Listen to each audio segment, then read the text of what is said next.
이재명 지사의 이른바 맷집이 첫 시험대에 올랐다. 추미애 전 장관이 이재명 지사를 감싼 이유 하나하나 만나보겠습니다. 민주당 대선 경선 후보 9명이 이른바 국민면접장에 나왔습니다. 이재명 지사는 앞서 저희가 만나봤던 대로 윤 전 총장과의 역사 논쟁에 이어서 이번에는 당내에서도 집중 견제를 받았는데요. 먼저 어제 있었던 국민면접 모습 저희가 화면으로 준비를 했습니다.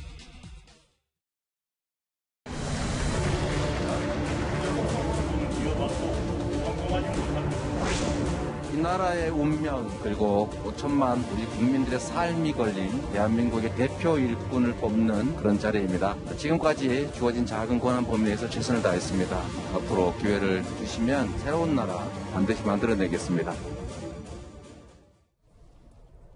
이제 민주당도 본격적으로 이 대선 후보 가리기 시작을 했습니다. 1차 블라인드 면접에서는 이낙연, 이광재, 이재명 순이었고 2차 1대3 집중 면접 수는 이재명 지사는 2차 면접 후에 순위권 밖으로 됐는데 물론 뭐 여론조사와 면접 결과는 다를 수 있겠습니다만 이 지사가 그 순위권 밖으로 밀린 거는 좀 이례적입니다. 이현정 의원님. 네, 먼저 제가 좀 전 토론에서 너무 흥분해서 목소리를 높인 거 죄송하게 생각이 듭니다. 지금 이제 이 민주당 토론회가 이제 본격적으로 이제 시작되고 있는데요. 저는 참 관심 있게 보는 게 우리가 처음에 그냥 뭐 그럴 것이다라고 생각을 했었는데 그러니까 토론이 진행이 되면서 굉장히 재미있는 구석들이 많이 나타나는 것 같습니다. 첫 토론에서는 이제 이 이재명 지사의 기본소득과 관련해서 나머지 후보들이 굉장히 집중적으로 공격을 했고 이재명 지사도 본인의 트레이드 마이크인 이 기본소득에 상당히 후퇴하는 모습을 보였어요. 그리고 2차로 이제 이 국민 면접이라고 했는데 뭐 처음부터 면접관을 누구로 할 것이냐부터 이제 논쟁이 많이 벌어졌지 않습니까? 근데 이제 정작 이제 또 해보니까 이것 또한 상당히 좀 재미있는 구석들이 많았어요. 아주 직설적인 이 질문들을 하니까 또 흥분하는 후보들도 있는 것 같고 특히 이 구도가 보면 결국 이제 이재명 지사 혼자를 두고서 8대1 구도가 이제 계속적으로 벌어지고 있다. 자, 그 속에서 지금 이제 이 블라인드 면접 같은 경우는 주로 참관인들이 이제 당원들, 그러니까 한 200명 정도 이분들이 이제 해서 나중에 이제 배를 누르는 식으로 해서 본인의 점수를 매기는 거거든요. 예. 아무래도 이 당 쪽에 있는, 그러니까 당원들 같은 경우는 이낙연 지사의, 이낙연 후보에 대한 지지도가 상당히 높게 나오는 거 아닌가? 이제 이런 이제 관측을 할 수 있을 것 같아요. 지금 국민 여론은 이제 이재명 지사 상당히 높게 나오는데 당 쪽에서는 이낙연 후보가 상당히 좀 우세를 하고 있는 이런 상황이 되기 때문에 오늘 또 지금도 뭐 토론회가 이제 벌어지고 있고 예. 앞으로 이 토론이 벌어지면서 결국 이 토론이라는 게 참 그 여러 가지 후보들에 대해서 새로운 평가를 하게 되는 그런 어떤 기회가 아닌가 생각이 듭니다. 예. 두 차례에 걸친 민주당 토론회에서는요, 이재명 지사의 핵심 정책을 두고 반 이재명 전선이 확실했습니다. 화면을 바로 만나보겠습니다. 수시로 이렇게 말씀이 바뀌는 것 같아서 아마 국민 여러분들께서 혼란해하실 것 같고 확실치 않은 공약으로 갈 때 과연 정권 재창출이 가능하겠는가. 조세 감면분, 세출 조정 이런 거 해가지고 50조 만들 수 있다라고 하는 얘기는 그야말로 무협지 수준의 이야기예요. 1번 공약이 아니고 아직 공약이 나오지 않았고 그래서 입장이 바뀌신 건가요? 반드시 해야 될 핵심적인 과제입니다. 기본소득만 하려고 그런 거 아니냐. 1번 기본소득이지 이렇게 얘기를 하니까 제가 그건 아니고. 기본소득은 기본적으로 부적절하다고 생각합니다. 하나는 너무 많은 돈이 들고요. 기본소득은 일자리가 없어진다는 전제를 하기 때문에 그 점에 대해서는 저는 동의하지 않습니다. 꽤 집중 공격 양상입니다. 이도하 변호사님. 네. 신뢰를 줄 수 없는 공약이다. 정리하고 없애는 게 어떠냐. 박용진 의원은 이렇게 후보가 되면 경제 전문가들한테 큰일 난다라는 얘기까지 했는데 그런데 뭐 기본소득도 기본소득이지만 뭐 전반적인 이런 이재명 때리기 분위기가 오히려 이재명 지사를 키워주는 건 아닌지 뭐 이런 해석도 나오거든요. 네, 그런 해석도 이제 당내에서는 유력한 주자니까 당심은 오히려 뭐 이재명 지사한테 결집될 수도 있는 거 아니냐 이런 얘기가 나올 수도 있지만요.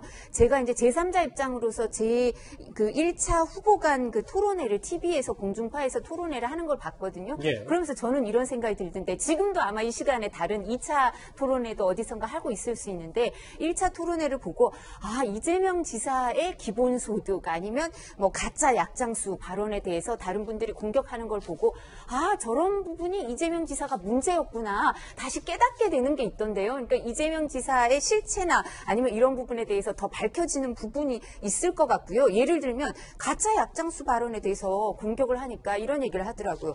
다른 후보자들에게 한 말이 아니다. 이렇게 얘기를 해서 다른 후보자들이 우리가 다 그렇게 받아들였는데 어떻게 그렇게 말하니까 나는 그 말은 했지만 다른 후보자들에게 한 말은 아니다. 그렇게 받아들이는 거는 받아들일 수가 없다. 이렇게 말을 하니까 이재명 지사가 토론에서 이제 궁색한 지경에 몰렸구나 이런 생각을 하고 기본소득에 대해서도 2017년 대선 출마 선언에서도 기본소득 주장을 했어요. 그럼 그때부터 일관되게 하는 거 아니에요? 지금 이번에 대선 출마 선언하면서도 핵심적인 공약이라고 하잖아. 공격을 하면 뭐라고 하냐면 저는 아직 공약을 발표한 적이 없어서 공약이라고 할 수가 없고 1번 공약이 아닙니다. 이렇게 궁색한 발언을 하는 거예요. 그리고는 핵심 공약이라고 하고 그러니까 이런 부분에 있어서 이재명 지사의 어떤 허점이 오히려 내부 경선 과정에서 밝혀지는구나 이런 걸 알게 됐고요. 제가 또 꼭 하나 드리고 싶은 말씀은 이게 이제 이번에 면접이 2차 국민 면접이었어요. 1차 국민 면접이 아니에요.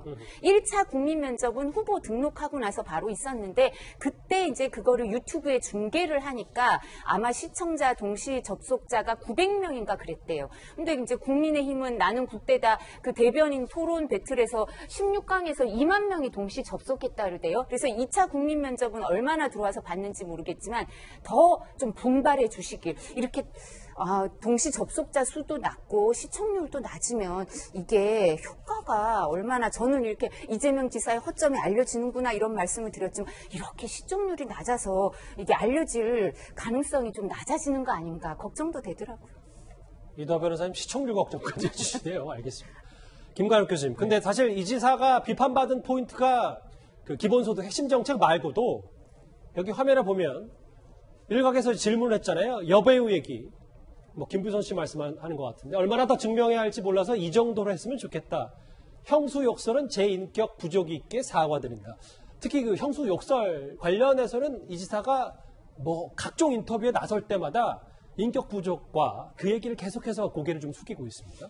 이 지사가 이제 가장 잘못했다고 생각하는 부분인 것 같아요. 그러니까 수양이 덜 됐다. 그리고 정치를 그만둘 생각으로 할 정도로의 어떤 상황에서 했다. 이렇게 하는 건데 저는 접근은 적절하다고 봅니다. 그러니까 본인이 잘못한 부분에 대해서는 시인을 하고 사과하고 반성하고 이런 것들은 적절한 것이라고 생각을 하고 특히나 이제 대통령 후보로서 이제 가는 분들은 가장 많이 요구되는 부분이 사실은 정직성이거든요. 그러니까 잘못한 것을 이렇게 부정하거나 이런 어떤 접근이 아니라 또는 나몰라라 하거나 이런 것이 아니라 잘못한 것에 대한 시인 이거는 적절한 부분인 것이고 김부선 씨 관련해서는 사실 여러 가지 논란이 있겠지만 여러 차례에 대해서 검증이 이제 왔기 때문에 더 이상 좀 얘기 안 했으면 좋겠다. 새로운 어떤 증거가 있으면 또 얘기가 나오겠지만 그렇지 않다 그러면 더 얘기하기 어려운 거 아닙니까? 예.